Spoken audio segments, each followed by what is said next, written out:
Warm hello and welcome. स्वागत करता हूँ आज की इस वीडियो में, जिसमें हम डिस्कस करेंगे यूक्लिड विभाजन एल्गोरिथम का प्रयोग करते हुए एचसीएफ ज्ञात कीजिए। तो यूक्लिड विभाजन एल्गोरिथम का प्रयोग करते हुए हमें एचसीएफ ज्ञात करना है। एल्गोरिथम इस यूक्लिड विभाजन एल्गोरिथम के अंतर्गत हम एक स्टेप बाय स्टेप प्रोसेस करने वाले हैं। अब क्वेश्चन से समझते हैं इसकी प्रक्रिया क्या रहेगी। यहाँ पे हमको 135 और 225 का एचसीएफ ज्ञात करना है। सबसे पहले आप ये तय करिए कि इन दोनों में से बड़ी संख्या कौन है। तो 225 जो है वो बड़ी है 135 से। अगला स्टेप आपका ये रहेगा, उससे पहले मैं विभाजन एल्गोरिथम की बात करूं तो किसी भी संख्या से, उदाहरण के लिए अगर मैं 4 का भाग दूं 10 में, तो ये 4 दूनी 8 और शेषफल आएगा 2। इसको भाज्य कहा जाता है। तो जो भाज्य है उसका मान भाजक गुणा भागफल, यानी कि 4 दूनी 8, उसमें शेषफल जोड़ दोगे तो ये भाज्य आपको मिलेगा। इसी को हम विभाजन एल्गोरिथम कहते हैं। अर्थात ये जो भाज्य है इसका जो मान प्राप्त आपको होगा वो होगा भाजक गुणा भागफल 4 दूनी 8 धन शेषफल 10। इसका हमें प्रयोग करना है। अब इसमें जो बड़ी संख्या है उसमें भाग दिया जाएगा छोटी संख्या का। दाईं ओर में भाग देने की प्रक्रिया करता हूँ। 135 का भाग देंगे 225 में। जब 135 का भाग दिया जाएगा तो 135 दूनी 270 ज़्यादा हो जाएगा।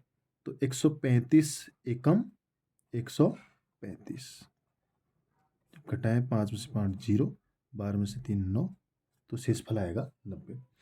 तो अब यहाँ पे हमने, ये भाज्य है 225, भाजक है 135, भागफल 1, 90 इसका शेषफल आएगा।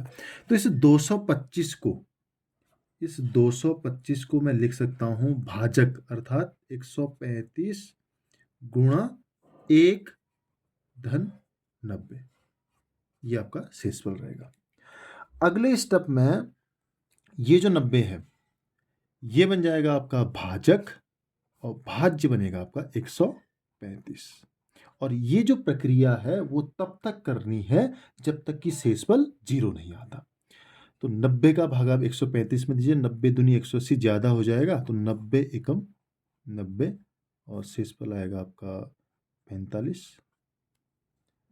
अब अगले स्टेप का मुझे भाज्य लिखना है, अर्थात भाज्य 135 वो होगा भाजक 90 गुणा भागफल 1 धन शेषफल कितना 45।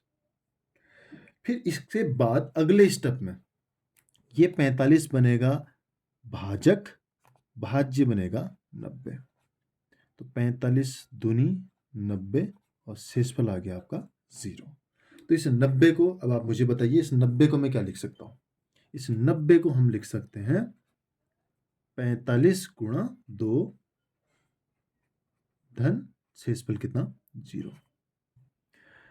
अब ये प्रक्रिया तब तक करनी है जब तक कि शेषफल 0 प्राप्त नहीं हो जाता। अब 0 अगर प्राप्त हो गया तो अंतिम स्थिति का जो भाजक है वो ही इन दोनों संख्याओं का एचसीएफ होगा। अर्थात एचसीएफ ऑफ 135 एंड 225, 135 और 225 का जो एचसीएफ आएगा वो होगा आपका 45।